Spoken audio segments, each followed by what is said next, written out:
Olá, caros ouvintes, sejam bem-vindos a mais um episódio do vosso podcast Conversa. Eu sei, vocês estavam com saudades, eu também estava, mas tal como expliquei no episódio anterior, sucederam-se várias coisas entre mudanças, avaliações na faculdade, que correram bastante bem, como é óbvio, até agora estar aqui no hotel, no Lagoa Hotel, no conceito de Lagoa, obviamente, porque hoje, no domingo, vai ser a etapa final da Volta ao Algarve. E, portanto, tendo eu o podcast Camisola Amarela, o único podcast de ciclismo em Portugal, portanto, peço, caso vocês gostem de ciclismo, que o sigam.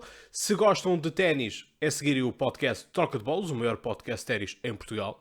E, portanto, estando hoje aqui para gravar também daqui a bocado na rua, a propósito da etapa final, onde vão estar os grandes ciclistas, vão estar 24 ciclistas do top 100 mundial do ciclismo aqui nas estradas do Algarve.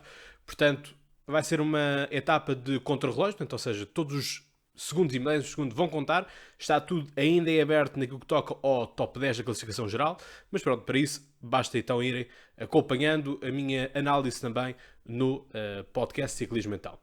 Portanto, uma vez mais, obrigado por estarem desse lado. Já sabem, continuarem a subscrever no caso do YouTube, seguirem no Instagram, no Spotify, no Apple Podcasts, Facebook, Twitter, enfim, passarem por lá, interagirem com o podcast Conversa. Vocês têm uma sondagem e já sabem que vêm episódios sempre a caminho. Vamos hoje então falar de um tema sensível na sociedade portuguesa, que é o caso da eutanásia. Ora bem, a eutanásia tem estado a disputar grandes problemas. Porquê? A eutanásia, repara uma coisa, não é por se legalizar a eutanásia que a partir de agora todos vamos eutanasiar-nos, por assim dizer, ok?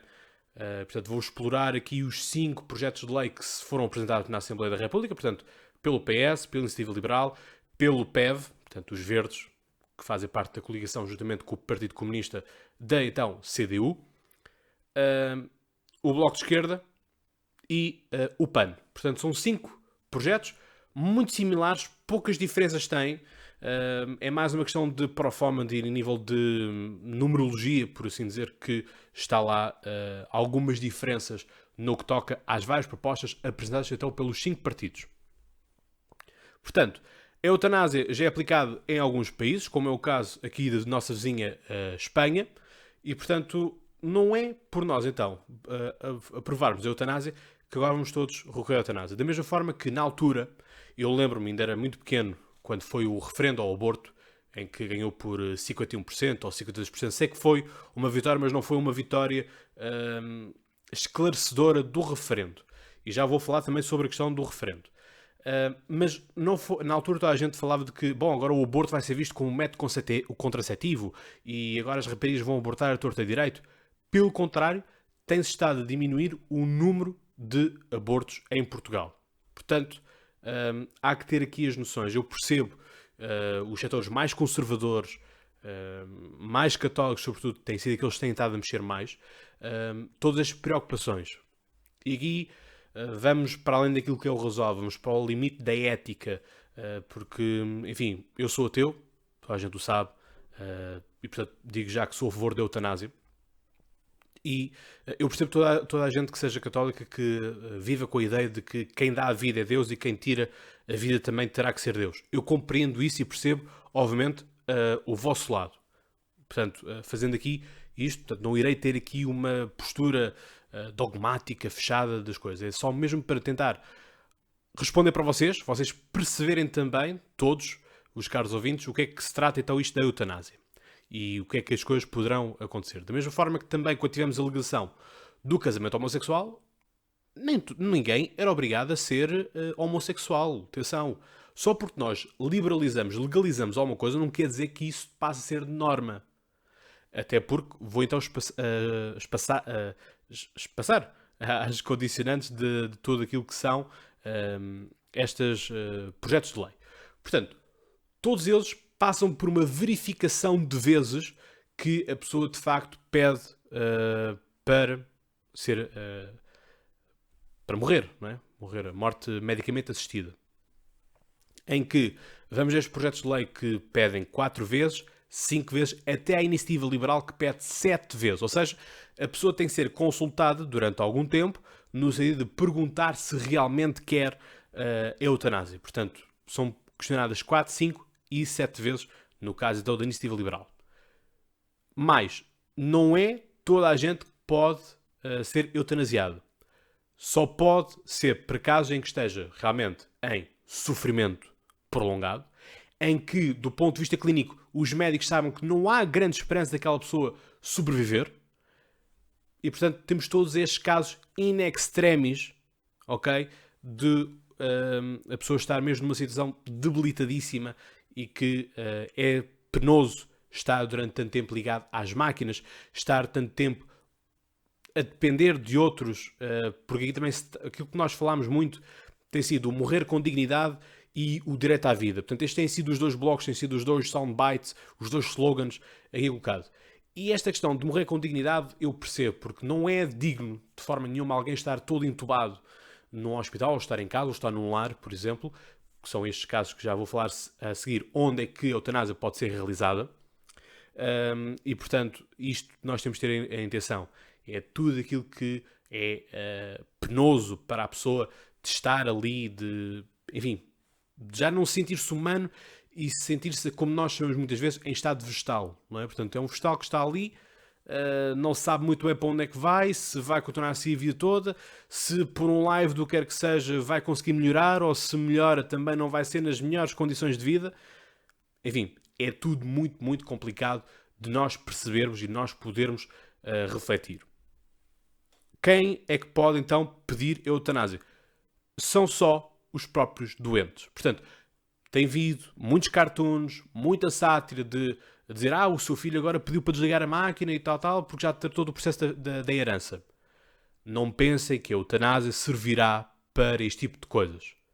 A eutanásia servirá só poderá ser acionada pela própria pessoa. Tal como eu disse, passando por um crivo de 4, 5 e 7 vezes pedido, depende então de qual for o número que agora, na especialidade, porque isto agora foram aprovados os 5 no Parlamento, mas isto agora vai para a Comissão de Saúde e também da Constitucional, portanto, Direitos Constitucionais, e só depois é que volta ao Parlamento uma proposta fechada, no sentido de as 5 propostas de lei, porque isto não podem ser 5 projetos de lei a serem aprovados e 5 a serem executados. Tem que haver apenas um, que será o surgimento, será o juntar de todas estas 5 propostas destes 5 partidos.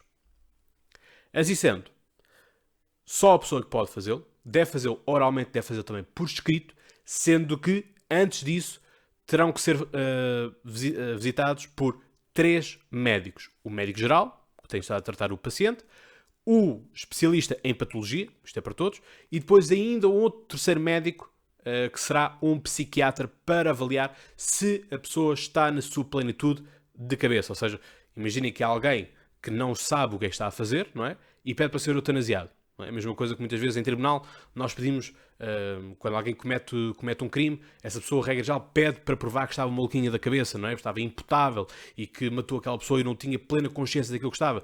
Porque, lá está, quando assim o acontece e quando é provado que a pessoa não estava na sanidade mental, as coisas são revertidas ou são amenizadas desta forma.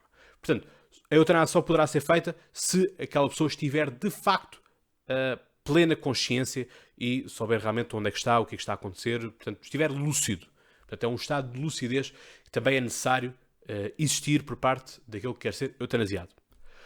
A nível de sítio onde pode ser eutanasiado, o PEV, portanto, que está em coligação com o Partido Comunista, é o único que pede para que seja único e exclusivamente feito nos hospitais do Sistema Nacional de Saúde. Portanto, isto percebe-se.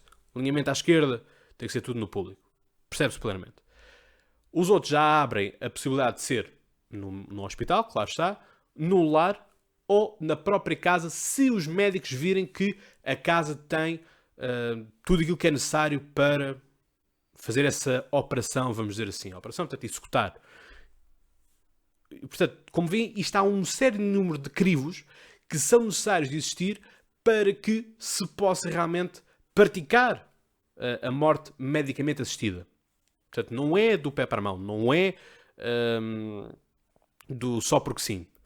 Mas as equipas ainda vão ter que ser feitas por 2 médicos, 2 enfermeiros e, em alguns casos, 2 juristas, para que se perceba que está tudo legal, que está tudo tanto conforme. Agora, de que forma? Igual vocês podem dizer, sim, ok, então eu agora peço a eutanásia, então e se eu me tiver a arrepender no último momento? Vocês podem, e aqui vocês, eu não vos desejo nada de mal, como é óbvio, mas eu percebo aqui a imagem, como dizia um professor meu, vocês podem interromper logo o próprio momento. Aliás, não é por acaso que a eutanásia é feita muitas vezes com uma palhinha. Ou seja, no caso espanhol, as pessoas ingerem um líquido e isso é sempre pela palhinha. De que forma? Para mostrar, e depois aquilo também é gravado, obviamente, portanto há vídeos, é feito por uma palhinha para que seja por livre vontade que a pessoa está a ingerir a substância que o irá matar, não é? Portanto, percebam que nada disto, portanto, não será ali um médico que agora abre a boca e vamos despejar aí o copo aí para dentro, não é nada disso. Portanto, é um processo que se procura que seja o mais voluntário possível neste sentido. Portanto, apesar da pessoa já ter dito ok, não é chegar ali e tal, mas fala-se também de que pode ser o projeto que seja com uma injeção letal, ok? Portanto, lá está, isto tudo vai ter que ser bem definido, bem escrutinado nas comissões de saúde e de direitos constitucionais. Portanto, as pessoas podem interrompê-lo e sempre que ficar interrompido, esse processo é anexado, portanto, todo o processo de eutanásia que foi procedido, foi solicitado e que depois não foi terminado, é anexado à ficha do paciente. Isto para quê? Para que, de facto, também não seja, tal como o aborto, porque apeteceu naquele dia. Isto, pedir a eutanásia não é uma coisa que apetece no próprio dia, mas também para salvaguardar isso, para que não haja abusos, vamos chamar assim, vamos pedir então que tudo isto seja desencadeado desta forma. Ou seja, há um registro, aquela pessoa já pediu 2 e 3 vezes e já o interrompeu 2 e 3 vezes. Isto faz todo o sentido, porque senão, quer dizer, damos aqui todos, permitam uma expressão, pela brincadeira de pedir isto e andar com este carnaval todo. E não vejo isto como um carnaval, nem nada assim, mas percebam a linguagem coloquial neste sentido. E, portanto, é preciso criar ferramentas, é preciso criar mecanismos de defesa da própria pessoa. Portanto, tudo isso, nos projetos que eu estive a consultar, estão previstos. Portanto, não vejo que seja algo do pé para a mão. É algo que está pensado, está com cláusulas de segurança, mas também é preciso que os próprios médicos também o queiram. Porque, lá está, os médicos fazem o juramento de Hipócrates, não é? Onde procuram sempre salvar a pessoa, não é? Portanto, o juramento fala disso, é salvar, usar todos os mecanismos disponíveis, etc. Portanto, há essa objeção de consciência, da mesma forma que também os próprios advogados também fazem objeção de consciência caso venha um violador, venha um agressor pedir para que faça ele a defesa, porque pela lei portuguesa todos têm direito à justiça, como é óbvio. Todavia, há casos em que os advogados podem pedir objeção de consciência. Portanto, isso também ele está salvaguardado nesses 5 projetos de lei. Portanto, é por aí. Agora, isto ainda vai levar algumas semanas, meses até. Portanto, o próprio PS já disse que queria ver isto aprovado ainda antes do verão. Portanto, antes do verão, isto ainda permite ao Francisco Rodrigues Santos, novo líder do CDS, o Chicão, de conseguir as 60.000 assinaturas que são necessárias para dar entrada no Parlamento para que seja solicitado um referendo. Ora, o que é que o referendo vai fazer? E isto, vamos agora entrar aqui numa discussão mais política, portanto, esta parte era mais técnica, vamos dizer assim, agora mais política daquilo que é a participação política das pessoas. O José Rodrigues Santos diz que a vontade dos portugueses não está espelhada nos 230 deputados eleitos no Parlamento Português. A questão é o porquê que ele fala disso. É que todos dizem que são os deputados da nação, são os deputados que fazem espelhar o eleitorado, tudo mais. Quer dizer, em que é que isto realmente se torna? Não é? Por isso é que eu e o José Ribeiro Cás, já falámos, inclusive neste podcast também, sobre a nossa vontade de alterar o sistema eleitoral. Portanto, voltem uns episódios atrás, não consigo precisar o número, mas deve ser o 85 ou 95, algo assim do género. É para esses números. Portanto, este é o episódio número 173. Portanto, eu tenho que recuar um bom bocadinho para trás. Mas é a vontade que nós temos de que as pessoas escolham diretamente o seu deputado. Portanto, eu quero que seja o Manuel Joaquim a representar-me, quero que seja a Maria Francisca a representar-me. Portanto, tudo isso somos nós que escolhemos e, portanto, é um voto mais direto e espera-se que isso também faça com que haja uma maior participação e também que haja um maior envolvimento por parte dos políticos, que estejam em permanente consulta com os eleitores. Portanto, isto para nós é o mais importante, é fazer isto. Portanto, se o Francisco Rodrigues Santos não acha que o Parlamento espelha o eleitorado português, estamos mal. Porque não costuma ser este o tipo de discurso dos partidos. E, portanto, o referendo não tem caráter vinculativo. Não é porque o referendo eventualmente disser que a maioria dos portugueses é contra a eutanásia que vai ser o processo revertido. Portanto, é apenas um instrumento de consulta. Mas, ainda há outro perigo. E o perigo chama-se Marcelo Rebelo de Sousa, o Presidente da República. Nós todos sabemos a quanto devoto é o nosso Presidente da República, o quanto ele também se envolveu na altura no referendo, fazendo obviamente posição contra o aborto, e portanto o Marcelo já tem estado, como sempre, camaleónico, a dizer, bom, eu não vou pronunciar sobre esta medida e não sei o quê, isto não sei o que mais. A própria Catarina Martins do Bloco de Esquerda também já veio logo sair, dizer, não, isto aqui é o tempo do Parlamento, portanto o Parlamento é que vai decidir isto, portanto nós é que mandamos, somos os eleitos do povo, os eleitos da nação, como se costuma muitas vezes também dizer. Portanto, percebem? Toda esta componente. Marcelo pode muito bem vetar isto no fim. Não me surpreenderia nada. Católico e devoto como ele é. Agora, esta hipocrisia de estamos a uns quantos meses das eleições, não é? Portanto, estamos no mês 2, portanto, faltam sensivelmente 10, 11, 12 meses para 11 meses para as eleições presidenciais. Portanto, ele também não quer afugentar aquilo que é o eleitorado de centro-esquerda que ele tem garantidos do lado do Partido Socialista, não é? Portanto, esse lado também ele quer procurar manter, sobretudo porque a direita mais conservadora terá o seu campeão, o André Ventura, portanto, que veio também com um discurso de combater aquilo que é o posicionamento de Marcelo Rebelo de Sousa. Portanto, vai ser interessante um clash à direita, não é? Portanto, as coisas são como elas são. Vamos ver que candidato à esquerda que vai aparecer, se vai ser Marisa Matias do Bloco de Esquerda, se eventualmente Ana Gomes sairá ali no centro-esquerda para avançar para as eleições, se é de mulher, sendo de esquerda, vincadamente de esquerda,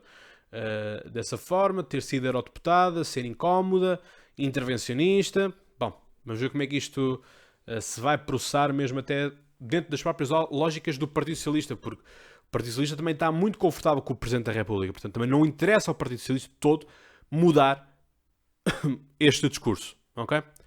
E mudar de Presidente, obviamente. Portanto, esta é a súmula. Acho que o eutanásia deve avançar. Não é por existir a eutanásia que vamos todos morrer. Ninguém nos pode pedir para nós morrermos. Portanto, existem mecanismos de salvaguarda. Acho que são confortáveis. No sentido de existem bastantes check and balances para possibilitar que as coisas sejam feitas da melhor forma e que não haja intrometimentos de outras partes.